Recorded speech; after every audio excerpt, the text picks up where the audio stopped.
फिर से आज हम उपस्थित हैं MSW008 का जो खंड 2 है इकाई 4। इसका इकाई 4 जो है लास्ट वीडियो है खंड 2 का। इसको हम लोग समझने वाले हैं जो सामाजिक समूह कार्य के मूल्य और सिद्धांत। तो चलो स्टार्ट करते हैं आज के इस लेक्चर को। स्वागत है। आज हम एक बहुत ही दिलचस्प विषय पर बात करने वाले हैं, सामाजिक समूह कार्य। मतलब इसके पीछे के जो विचार हैं, जो हमें स्रोत मिले हैं, उनमें क्या बताया गया है। और शुरुआत होती है एक बहुत ही कह सकते हैं मानवीय सच से कि भाई हम अकेले नहीं रह सकते। वो जॉन डॉनर ने कहा था ना सदियों पहले, कोई भी मनुष्य अपने आप में एक द्वीप नहीं है। ये सिर्फ कहने की बात नहीं, ये हकीकत है। हमारा पूरा वजूद ही समूहों में है ना। बिल्कुल, यही तो मतलब बुनियाद है पूरी। हम पैदा होते हैं परिवार में, फिर दोस्त बनते हैं, पड़ोस होता है, काम की जगह, पूरा समाज ही समूहों का ताना बाना है। और ये समूह ही है जहाँ हमारे रिश्ते बनते बिगड़ते हैं, जहाँ हम सीखते हैं, जहाँ हमारी पहचान को एक आकार मिलता है। असल में सारा लेन देन, सामाजिक संबंध, वो सब समूह में ही तो होता है। हाँ, तो फिर आज हम यही समझने की कोशिश करेंगे कि सामाजिक कार्य के क्षेत्र में ये समूह वाली बात इतनी जरूरी क्यों मानी जाती है। मतलब ये सिर्फ कुछ लोगों का इकट्ठा होना तो है नहीं, ये काम कैसे करता है, खासकर जब कोई प्रोफेशनल, कोई सामाजिक कार्यकर्ता इसमें शामिल हो। जो स्रोत हमें मिले हैं वो बताते हैं कि असली जोर सदस्य की तरक्की पर है, सामाजिक और भावनात्मक। हाँ, और ये जानना जरूरी है कि ये एक बहुत व्यवस्थित प्रक्रिया है। ऐसा नहीं कि बस लोगों को एक साथ बिठा दिया। इसमें एक प्रशिक्षित सामाजिक कार्यकर्ता होता है जिसकी भूमिका बहुत अहम है। वो कुछ खास तरह की गतिविधियां, कुछ कार्यक्रम इस्तेमाल करते हैं सोच समझकर। मकसद ये होता है कि समूह में हर किसी को एक अच्छा, एक संतोषजनक अनुभव मिले, जिससे उनका जो मनोसामाजिक कामकाज है, मतलब सोचने, महसूस करने, दूसरों से जुड़ने का तरीका, वो बेहतर हो सके। ये बात बड़ी दिलचस्प लगी मुझे कि कैसे समूह गतिविधियां लोगों को अपनी छिपी हुई शक्ति, ज्ञान और क्षमताओं को खोजने में मदद करती हैं। ऐसा लगता है जैसे समूह एक तरह का आईना बन जाता है, जहां हम खुद को शायद अलग तरह से देख पाते हैं, अपनी वो ताकतें जो अकेले में शायद नजर ही ना आए। हाँ, आपने बिल्कुल सही पकड़ा। समूह एक सुरक्षित जगह देता है, एक ऐसा माहौल जहां लोग बिना ज्यादा झिझक के नई चीजें आजमा सकते हैं, अपनी भावनाएं रख सकते हैं और दूसरों से फीडबैक भी मिलता है। यही आपसी तालमेल, ये जो साझा अनुभव होता है ना, यही व्यक्ति को उसके अंदर की ताकत पहचानने में और नए हुनर सीखने में मदद करता है। लेकिन ये सब कुछ ऐसे ही नहीं होता। इसके पीछे एक मजबूत नैतिक ढांचा है, कुछ सिद्धांत हैं जो काम करते हैं। अच्छा, तो मतलब ये सिर्फ अंदाजे या अनुभव पर नहीं चलता। आपने कहा नैतिक ढांचा और सिद्धांत, इसका क्या मतलब हुआ प्रैक्टिकली? कोई नियम कायदे हैं? निश्चित रूप से, और ये बहुत जरूरी भी है। स्रोत साफ कहते हैं कि सामाजिक समूह कार्यकर्ता एक नैतिक जिम्मेदारी के साथ काम करते हैं। वो सिर्फ वही तरीके और हस्तक्षेप इस्तेमाल करते हैं जो परखे हुए हैं, जिनका कोई सैद्धांतिक आधार है। मतलब अपनी मर्जी से कुछ भी नहीं कर सकते। दरअसल सामाजिक समूह कार्य कुछ बुनियादी मूल्यों पर टिका है और इन्हीं मूल्यों से फिर सिद्धांत बनते हैं, और ये सिद्धांत ही हैं जो कार्यकर्ता के व्यवहार को, उसके फैसलों को गाइड करते हैं। तो ये मूल्य ही तय करते हैं कि कार्यकर्ता कैसे बर्ताव करेगा समूह के साथ, सदस्यों के साथ। ये चीज प्रक्रिया को सिर्फ टेक्निकल होने से बचाती है, उसे एक मानवीय रूप देती है। बिल्कुल सही कहा आपने। ये मूल्य जैसे व्यक्ति की गरिमा का सम्मान करना, हर किसी को अपने फैसले खुद लेने का अधिकार देना, सामाजिक न्याय, ये सब समूह कार्य की कह सकते हैं आत्मा है। और जब कार्यकर्ता इन मूल्यों का ध्यान में रखकर काम करता है, तो वो सिर्फ व्यक्ति के विकास में मदद नहीं कर रहा होता, वो अप्रत्यक्ष रूप से पूरे समुदाय और समाज को बेहतर बनाने में भी योगदान दे रहा होता है। सोचिए ना, जब लोग ज्यादा सक्षम महसूस करते हैं, ज्यादा आत्मविश्वासी होते हैं, एक दूसरे से बेहतर तरीके से जुड़ते हैं, तो उसका असर तो पूरे समाज पर पड़ता है। हाँ, ये बात तो है। तो अगर हम सार निकालें तो सामाजिक समूह कार्य सिर्फ समूहों के बारे में नहीं है। ये है प्रशिक्षित प्रोफेशनलों द्वारा नैतिक सिद्धांतों के आधार पर चलाए जा रहे समूहों के जरिए व्यक्ति का विकास और सशक्तिकरण। ये व्यक्ति को उसकी पूरी क्षमता तक पहुंचने में मदद करने का एक शक्तिशाली तरीका है। बिल्कुल सही, आपने एकदम सटीक सार बताया। और जैसा कि स्रोत सामग्री इशारा करती है, ये पूरी प्रैक्टिस कुछ खास मूल्यों और सिद्धांतों पर आधारित है। तो यहाँ एक सवाल उठता है जिस पर शायद हमारे श्रोता भी सोच सकते हैं। वो कौन से विशिष्ट अंदरूनी मूल्य हो सकते हैं जो असल में तय करते हैं कि एक सामाजिक समूह कार्यकर्ता व्यक्तियों और समूहों के साथ कैसे इंटरैक्ट करेगा, कैसे उनके विकास में मददगार होगा, ये मूल्य ही तो है जो इस पूरे काम की दिशा तय करते हैं, है ना? आज हम सामाजिक समूह कार्य के नैतिक मूल्यों की दुनिया में थोड़ी गहराई से पड़ताल कर रहे हैं। जी। हमारे पास ये सामाजिक समूह कार्य में नैतिक मूल्य शीर्षक वाला एक दस्तावेज है और हमारा इरादा है ये समझना कि भाई ये सिद्धांत समूह कार्य में इतने जरूरी क्यों हैं और ये प्रैक्टिस को मतलब काम करने के तरीकों को कैसे दिशा देते हैं। बिल्कुल। और ये जानना बहुत अहम है कि ये सिर्फ आप कह सकते हैं नियम कायदे नहीं है। ये असल में वो नजरिया है जिसे पेशेवर मतलब सोशल वर्कर्स लोगों को देखते हैं, उनकी मदद करते हैं। जैसे अमेरिका की राष्ट्रीय सामाजिक कार्यकर्ता संस्था है NASW, उनकी नैतिक संहिता भी सेवा, सामाजिक न्याय, व्यक्ति की गरिमा और मूल्य, हाँ, सुना है इसके बारे में। मानवीय संबंधों का महत्व, निष्ठा, सक्षमता, ये सब मुख्य मूल्य है। ये वो ऊंचे आदर्श है जिनकी उम्मीद हर सामाजिक कार्यकर्ता से की जाती है।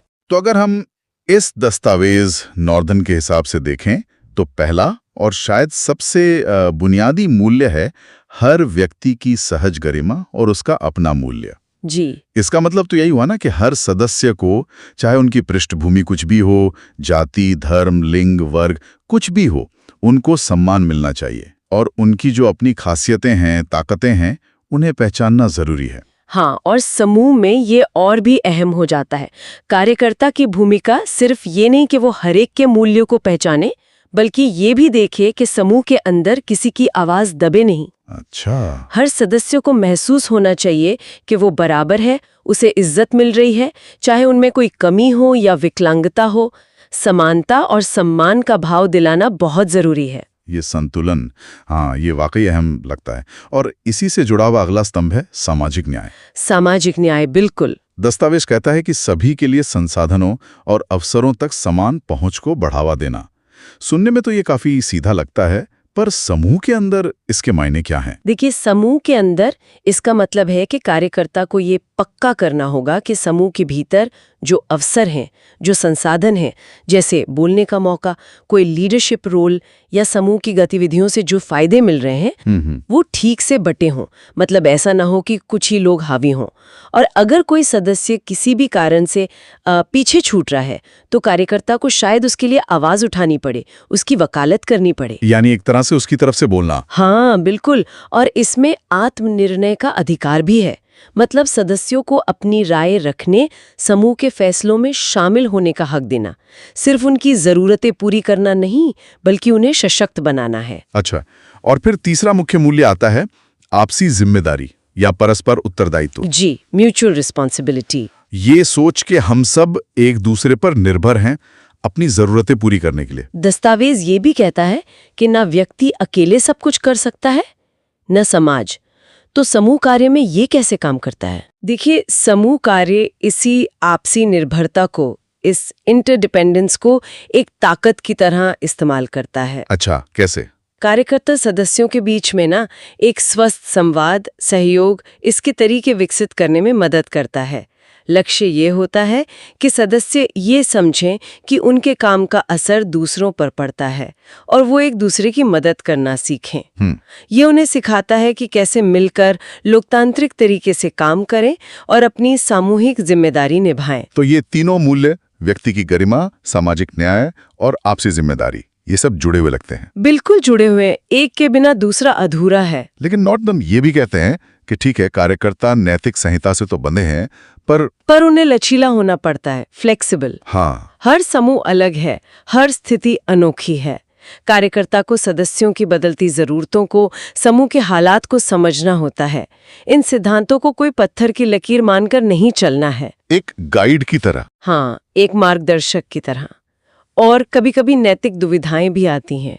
मतलब ऐसी स्थिति जहां दो मूल्य आपस में टकराते हुए लगे। हाँ, ऐसा तो होता होगा। बिल्कुल। तब कार्यकर्ता का अपना विवेक, उसका अनुभव, उसकी समझ काम आती है कि कैसे संतुलन साधा जाए। तो सार ये निकलता है कि सामाजिक समूह कार्य सिर्फ कुछ तकनीकें या मेथड नहीं है। नहीं, बिल्कुल नहीं। ये तो गहरे नैतिक मूल्यों की एक मजबूत नींव पर टिका है। हाँ, हर इंसान का सम्मान, सबके लिए न्याय की कोशिश और ये मानना कि हम सब एक दूसरे से जुड़े हैं, एक दूसरे के प्रति जिम्मेदार हैं। सही कहा आपने। और यहाँ एक विचार छोड़ जाते हैं शायद सोचने के लिए, हाँ जरूर। कि जो मूल्य हैं, व्यक्ति की गरिमा, न्याय, आपसी जिम्मेदारी, ये सिर्फ सामाजिक कार्यकर्ताओं के लिए ही नहीं है ना? बात तो सही है। हम सब अपनी रोजमर्रा की जिंदगी में अपने परिवारों के साथ, दोस्तों के साथ, अपने काम की जगह पर इन सिद्धांतों को कैसे और बेहतर जी सकते हैं, कैसे लागू कर सकते हैं? ये वाकई एक महत्वपूर्ण सवाल है जी, इस पे सोचा जा सकता है। आज हम सामाजिक समूह कार्य के सिद्धांतों पर थोड़ी गहराई से बात करेंगे।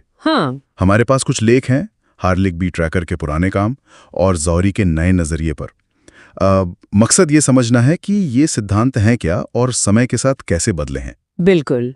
और ये सिद्धांत देखिए सिर्फ नियम नहीं है, ये असल में अनुभव से निकली हुई बातें हैं। सही। ये कार्यकर्ताओं को एक, आप कह सकती हैं, नैतिक और असरदार तरीके से काम करने में मदद करते हैं, ताकि समूह और सदस्य दोनों का विकास हो। चलिए तो फिर ट्रैकर के कुछ खास सिद्धांतों से शुरू करते हैं।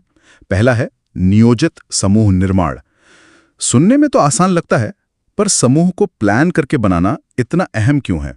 ये बुनियादी बात है, क्योंकि समूह ही वो जगह है, वो माहौल है जहां सदस्य सीखते हैं, बदलते हैं। तो कार्यकर्ता का काम सिर्फ लोगों को जमा करना नहीं है, उसे देखना होता है सदस्य की उम्र क्या है, पृष्ठभूमि क्या है, जरूरतें क्या हैं, और सबसे जरूरी उनकी आपस में बनेगी या नहीं, मतलब वो केमिस्ट्री। हाँ, केमिस्ट्री तो जरूरी है।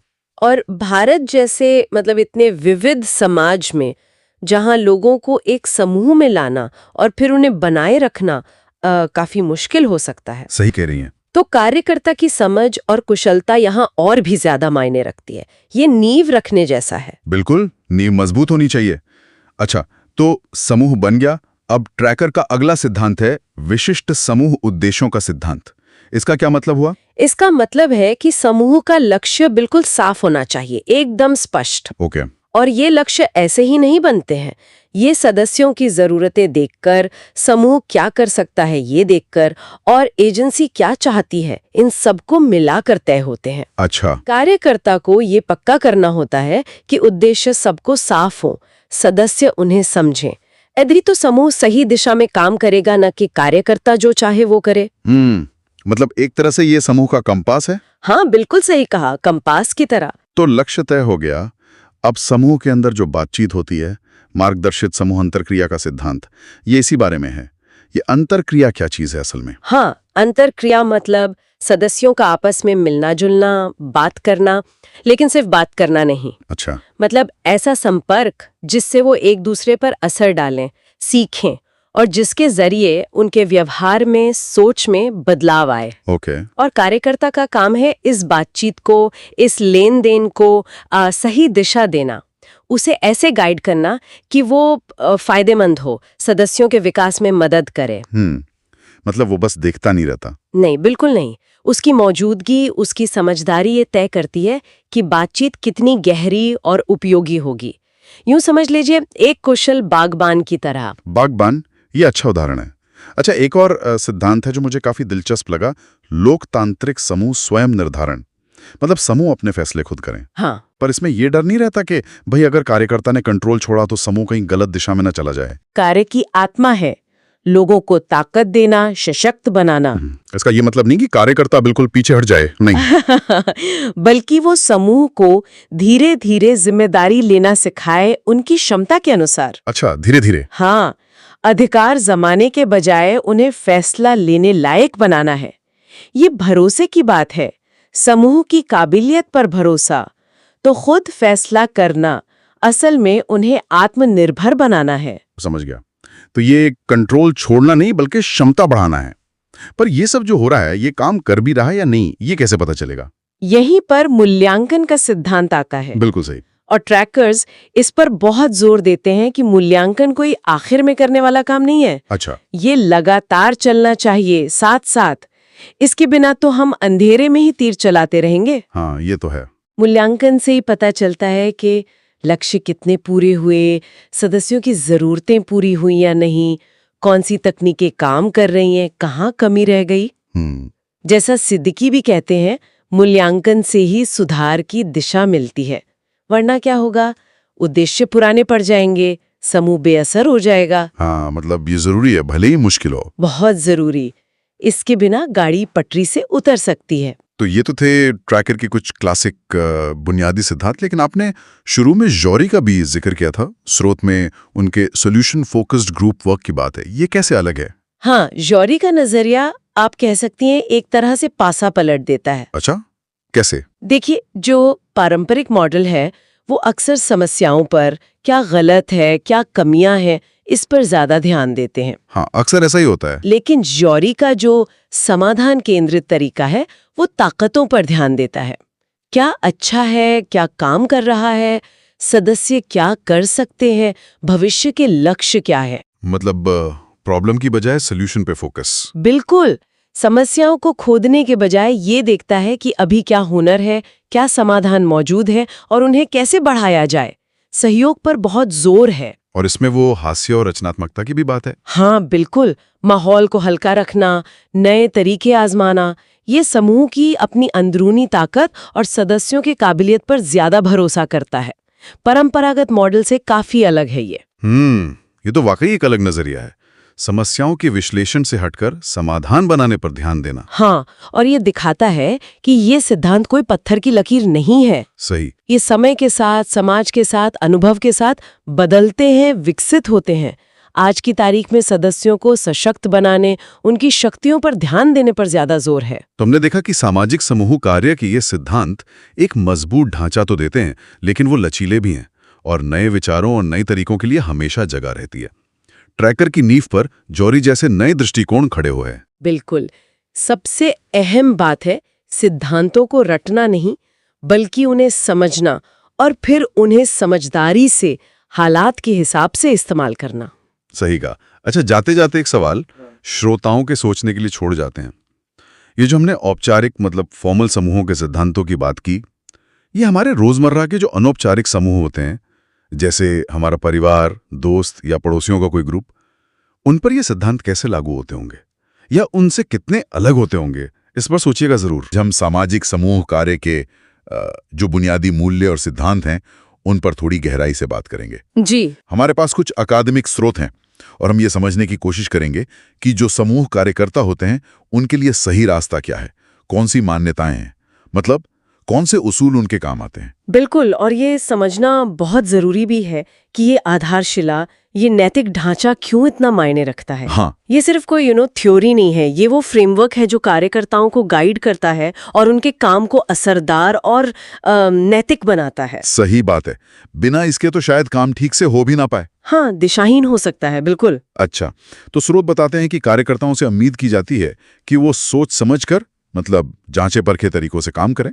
National association of social workers, NASW। हाँ, NASW। हाँ, वो कुछ बुनियादी मूल्यों की बात करती है, जैसे सेवा, सामाजिक न्याय, व्यक्ति की गरिमा, मानवीय रिश्तों का महत्व, ईमानदारी, सक्षमता। ये तो शायद सभी सामाजिक कार्यकर्ताओं के लिए होंगे, है ना? हाँ, ये तो मतलब ब्रॉड सोशल वर्क वैल्यूज हैं। लेकिन हमारे स्रोत समूह कार्य के लिए कुछ खास बातों पर ज्यादा जोर देते हैं। अच्छा, कौन सी बातें? वो मूल्य जो एक ग्रुप सेटिंग में, समूह के माहौल में और भी ज्यादा अहम हो जाते हैं। ओके, जैसे कि स्रोत में लिखा है कि समूह कार्य खास तौर पर सामाजिक न्याय में विश्वास, आपसी जिम्मेदारी और हर व्यक्ति की गरिमा और उसकी काबिलियत पर टिका है।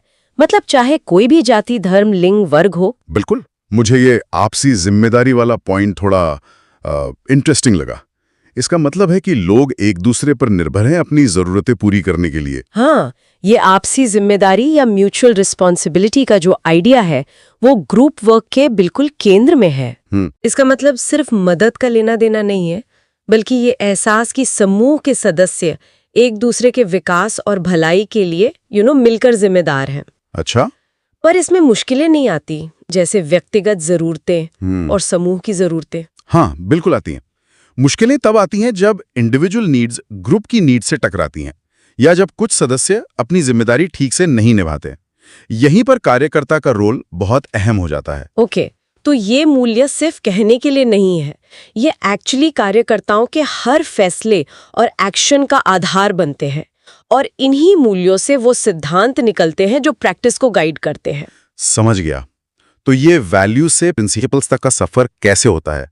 मतलब क्यों से कैसे तक? स्रोत बताते हैं कि समय के साथ कुछ मार्गदर्शक सिद्धांत बने हैं। इसमें ट्रैकर का नाम काफी आता है। हाँ, ट्रैकर का काम बहुत महत्वपूर्ण है इस फील्ड में।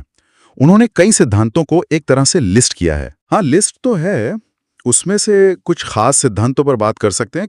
सारे तो शायद मुश्किल हो। हाँ जरूर, ट्रैकर ने कई प्रिंसिपल्स दिए हैं, जैसे 2 मुझे काफी दिलचस्प लगते हैं। एक तो निरंतर व्यक्तिकरण का सिद्धांत, यानी प्रिंसिपल ऑफ कंटिन्यूअस इंडिविजुअलाइजेशन। अच्छा। और दूसरा मार्गदर्शित समूह अंतःक्रिया का सिद्धांत, principle of guided group interaction. Okay. इनका मतलब क्या हुआ, थोड़ा आसान भाषा में?